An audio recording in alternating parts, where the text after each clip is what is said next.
Happy Wednesday, everyone. Welcome to another fabulous edition of the Greater Lawrence Chamber of Commerce Chamber Chat. I am your host and president of the Greater Lawrence Chamber, Brad Kloffenstein. Today, our very special guest is president of the Lawrence Common Council, Lisa Chavis. Lisa is here after we had to reschedule. For those of you who are watching the first time around, that was our Russian Zoom bomb episode. So we've had lots of security changes since then.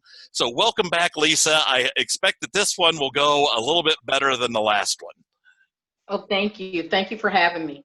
Oh, you're quite welcome. So, Lisa, anything interesting going on in your world the last month or so? Really?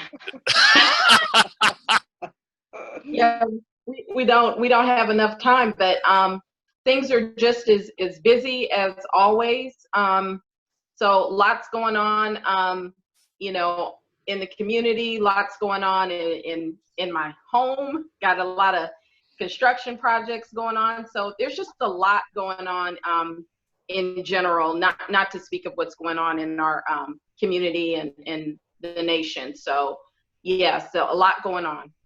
So tell me, how has the city of Lawrence fared through COVID and now a little bit of civil unrest? Fortunately, Lawrence was able to escape most of that, and I'm glad to see that we have lots of harmony here. So just tell me from just running and managing a city, how are we doing? I would say from my perspective, I think we're doing pretty well. I don't think there's any perfect community, but I think we do a really good job in Lawrence in terms of accessibility to our constituents. We have an awesome police department led by Chief Hoffman that was already engaged in the community, which I think makes a big difference. So not only engaging in the community when things are bad, but just engaging in the community because you want to connect with people and you want to build relationships and rapport. So I think we were ahead of the game in terms of that. And I don't think anyone's shy from having conversations or dialogue. So I think all that, and being a smaller community, maybe there's just more of an opportunity to do that versus in a large community. I'm very thankful that we really haven't had any instances worth, speaking of here in our city. It's been relatively quiet, and I hope it stays that way. So I'm certainly always available as the president of the council, as I know that many of the leaders of the city are available to help wherever we can. Do we have work to do? We always have work to do.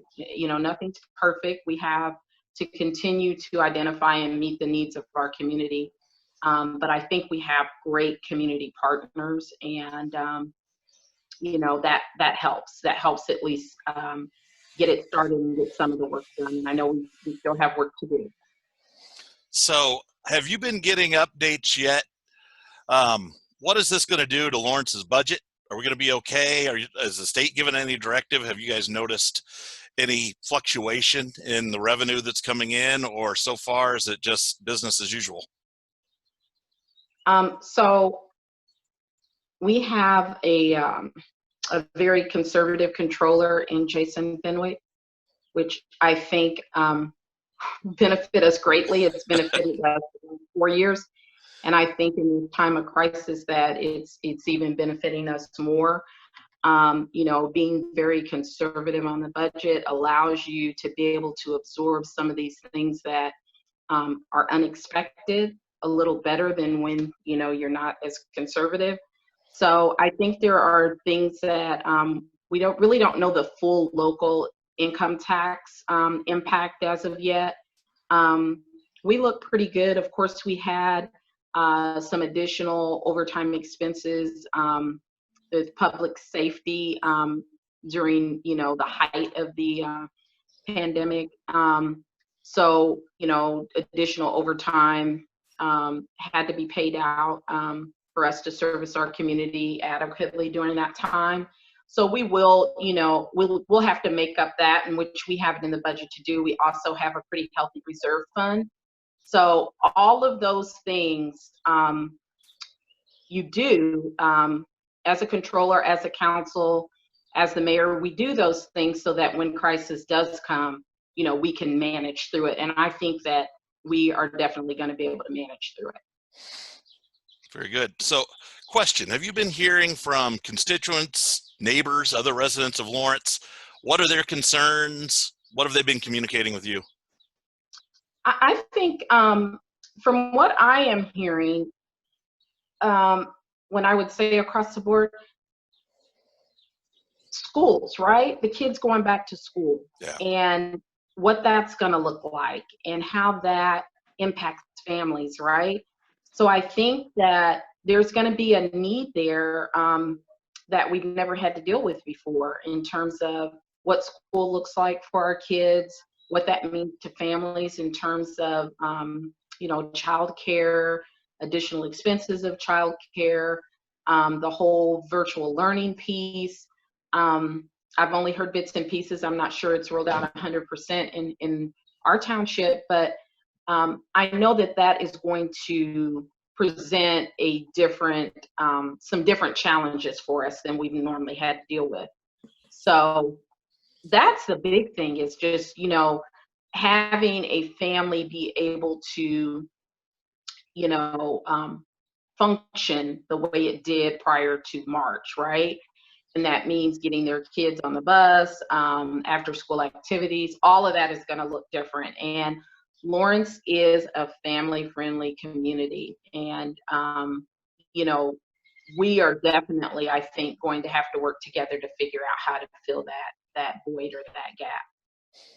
Yeah, we actually had Dr. Smith on the Chamber Chat last week, and that's what he was saying, that the schools, they're, effectively an economic driver, because if people can't go to work because their kids are at home, suddenly things aren't getting produced and jobs aren't getting done and people aren't getting paid, and those all go hand in hand.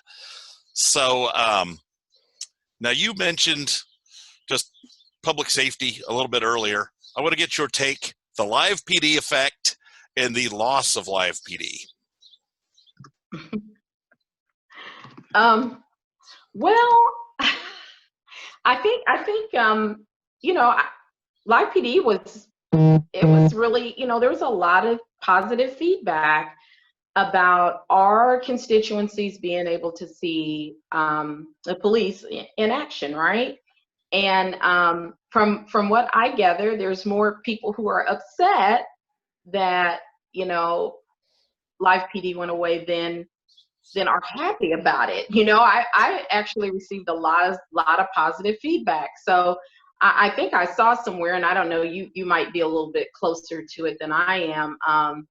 But I thought I saw somewhere that it might come back in a few months, and I think people will be eagerly waiting for that if that actually happens. So I haven't heard one way or the other. I know, curiously, I've become a live PD fan here in the last few months. I guess some of it's just, it's not every day that you get live PD in your backyard. I know that the detractors say it focuses on the downtrodden in the community and kind of showcases their plight, not in a good light. But on the other hand, I thought it was fantastic for showing that especially Lawrence police officers are professional and good at their job, and they put up with a lot more than I think most people ever expect that they put up with. And I generally thought it was good for our community, but it wasn't always the case for others. So, yeah. That's kind of why I wanted to get your view on it. Yeah, I think it's one of those things, right? You either love it or you don't. And I personally think that it was just another way for our police to connect with the community on a much larger level. Mm-hmm. So I'm always a fan of that. So I think it was a positive thing for our community. Unfortunately, there were those that may have been represented in some of those episodes that maybe would have preferred not to be. But I think overall that it gave everyone sort of a different look into how our police department polices every day. Yeah. So these whole chamber chats, these things began because of COVID-19, and we were all told to stay at home. And I thought this was a good way to at least try to keep people engaged and keep the conversations going that we'd already started. Tell me, how did COVID affect your life specifically? And then how did some of the curfews and the stay-at-home orders and the marches affect here in the last month? I'm just kind of curious your view on everything that's gone on in the last 3 or 4 months.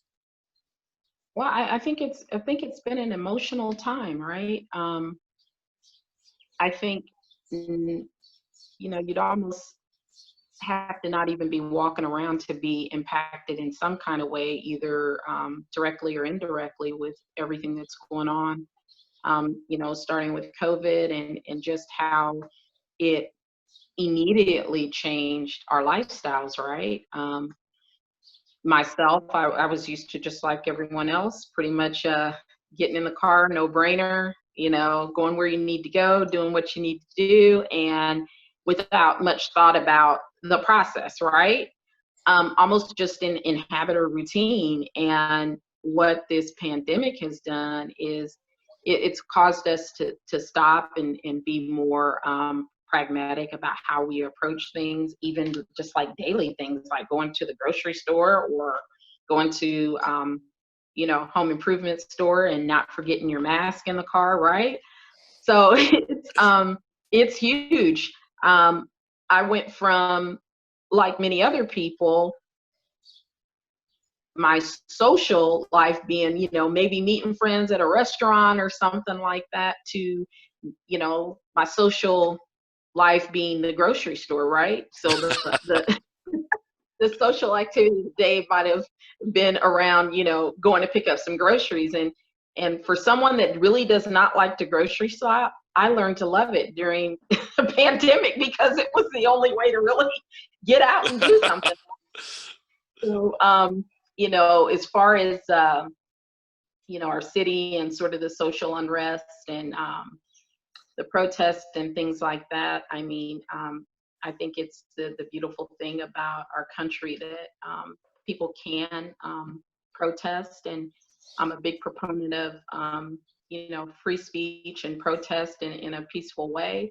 I will have to tell you, I was a little saddened when a couple of weeks ago I drove through downtown. That was very sad for me, because I hadn't been downtown, and I guess I had an expectation that there would be a couple of businesses boarded up, but I didn't expect it to be like the majority of the businesses. And so that was a huge shock for me.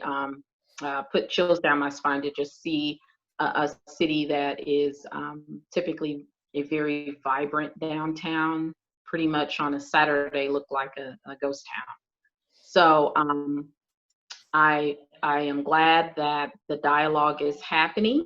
I am glad that some change is in the wind, and I think that it is, we have to hold ourselves and our community leaders accountable, right?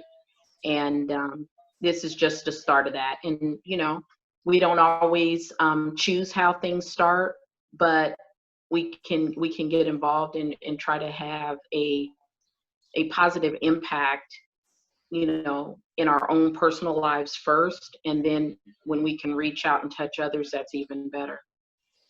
I would agree wholeheartedly. And yeah, same thing. A couple of weeks ago, I drove through downtown Indianapolis, and it was sad. I mean, there's businesses boarded up that are going to stay boarded up for a while. And I'm not sure how long it takes to recover from that, but it's going to be a while. And I share your concerns, but also I agree that I think that this is forcing people to have conversations that probably should have happened a long time ago. And hopefully there's a meeting of the minds where, we're all better off on the back end of this. So I also wanted to ask you, it occurred to me, I had you tell a little bit about yourself on where you were born and raised and how you ended up in Lawrence and how you ended up as Lawrence Common Council president. And we asked that, then the Russians ruined everything. So I'm going to ask you to tell that story again, please. So I've been I'm from Illinois, born and raised in a small town called Galesburg, Illinois. 40 miles west of Peoria. And I went away to college. I met my husband in college. After I was in ROTC, so after graduating, I went on active duty. I was stationed in Fort Huachuca, Arizona. And then I was at White Sands Missile Range, New Mexico. So I did my active duty time in the Southwest. And then from there, we moved here to Indianapolis. And we moved to Indianapolis in 1994. We have been here since. Our children, we have 2 children, 22 and 18. They are Hoosiers, born and raised. And we love it here. We chose to live in Indianapolis because we felt like it was a bigger sort of a city feel, but with a small town feel as well. Like my husband and I are both from the Midwest, so it was important for us to be a part of communities that at least, you can feel like you're in a small community here in Indianapolis, depending on, where you live. We live in Lawrence, and I feel like we live in a small community. So we have been here ever since, and we love it. Love the people. It's grown a lot over this time, and we've been able to see and be a part of that growth. So, yeah. Nice. So let me ask you, what is your favorite thing about Lawrence? Or we'll do hashtag, why do you love Lawrence? Okay, I already said it. I love Lawrence because I feel like it's a family-friendly, small-town community. In Lawrence, you can pretty much be anywhere, and you connect with people in different ways. It's a safe community, and it's a diverse community, and that's why I love Lawrence. Very nice. Well, now's the time when we could open this up to questions from our audience if anybody has questions. So if you have one, dive right in. I see Pam, you're unmuted. You must be ready. Yep. I have a question. Pretty soon the moratorium on rent is going to be lifted. And I know that Indianapolis has been trying to come up with ways to help people. What kind of plans do we have in Lawrence so we don't see a lot of families being evicted? Or maybe that's just going to happen because that's the way it is. But what do we got? No, yeah, I appreciate you bringing that up, Pam. And I think it's been almost 2 weeks ago I had a conversation. There are still funds available at our township trustee office. We need to make sure that people use that as a resource, at least as a starting point. And I'm sorry, I now have to get this to you, Bruce, and maybe you can post it. But I understand that there's some grant funding out there as well, which the township will be able to provide information on that. So start with your trustee's office, and there are still funds to help people who are struggling with paying their rent. So that's the wonderful thing. We're going to have to probably have a better understanding of whether or not those funds can last us through December. But right now there are still funds available. Cool. So tell everybody that if they're having issues with paying their rent or they're concerned, at least start that conversation at the trustee's office, and they can certainly help lead and guide people. All right, thank you. You're welcome. So, President Chavis, tell us what's on the horizon for Lawrence. What do you think? What does next year look like? What do the next 5 years look like? So I'm hoping for continued growth, economic growth, more businesses coming in. As I'm sure you're aware, we won the Mirror Award. That is awesome. We've got work starting to build out our cultural campus. That is awesome. I mean, to me, all that stuff means more jobs, more economic stability for our community.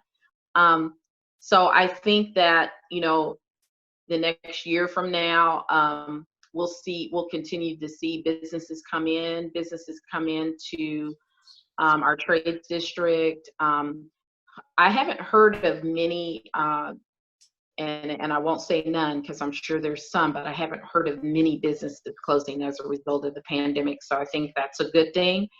I think if I would have an ask of our community, that would be spend in Lawrence first, and then I second that. Have your dollar go elsewhere if we just don't have that good or service. But I would just say that I think we have been working as a council and with the administration to just build a stronger financial base for our city and to bring in more jobs. And so I think that we will continue to do that. I don't see why that would change for us. So I think we just look bigger and we're stronger economically over the next 5 years. So what would be your top priority for something to improve? And we'll just go with your top priority for something that you think needs improved that would help Lawrence the most. I think what I hear from people, I would say, outside of some of the things that, making sure that our community is remains a safe place to live, is,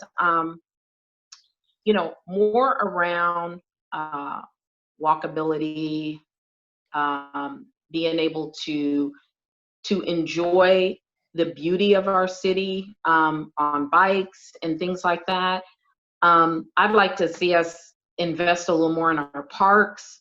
That's where I hear, and from my own personal experience too, probably when I go out of my community the most is for recreation, right? Whether that be just health, exercise, something fun to do. I want there to be more options that people don't have to leave our city to go on a bike ride. Yeah, they can go to the fort, but I'd like to see there be more options than just, the fort, or what was historically the fort. Yeah, I agree. And I'll give credit where credit is due. Fishers did a very good job on the front end of whenever they'd approve a subdivision, they had them build in bike paths. And I know Lawrence is trying to do some of that after the fact and go back and retrofit some areas. But walkability and rideability seems to be a good way to keep the community together. And I'm glad to see that Lawrence is taking steps to kind of go back and fix that when they didn't do it back in the 70s and 80s. So yeah, and I think we have a really active community. I mean, we have people that like to get out and enjoy, just being outdoors and doing outdoor activities. And I would say one thing that, me and my husband talk about this, I have never seen as many people doing outdoor activities. And so I would say that the pandemic, although there were more negative than positive, the positives is we're even more active as a community as a result of it. I would tend to agree. I definitely have seen more people out and had more conversations with people just because they're out enjoying their neighborhood. And while economically, I'd like to see them be able to go out and go to restaurants and spend money. Yeah, the side benefit of all this has been that yes, neighbors have become more neighborly, I think. Yeah, I would agree. In our last couple minutes here, any parting thoughts or notions or pearls of wisdom you'd like to share with the assembled masses? Just you're a very wise person and have had a lot of experience here in Lawrence. And every time I talk to you, it's a pleasure.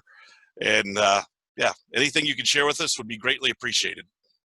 Yeah, so I would just like to end with just encouraging those that, live in our community, that myself as a council president, and I know that I can share this as it relates to my peers. So the at-large representatives for the city of Lawrence and the district council folks for the city of Lawrence, that, we have folks that are ready to work for you. reach out to us, email us, call us. We're always looking at ways that we can have a larger impact on our community as a council. So, although we have folks that are, your district council person, we also have folks that are at large, and we're looking at and representing the city as a whole. And so we don't know what's broke if people don't communicate. And a lot of those decisions and changes can start and maybe even finish with your elected officials. So I would just say the more communication, the better. It's so easy to think that things are all good when people aren't being vocal.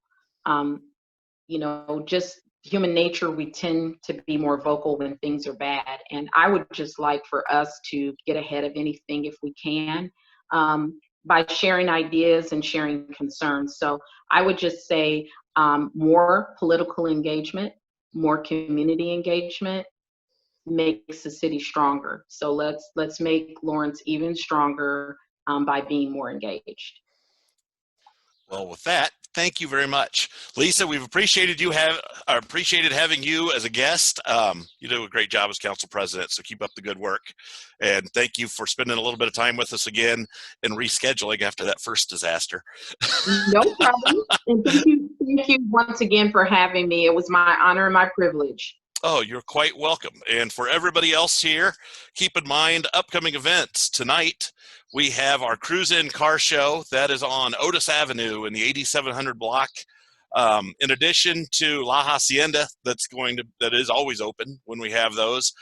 Porter Books and Bread is going to be open this evening.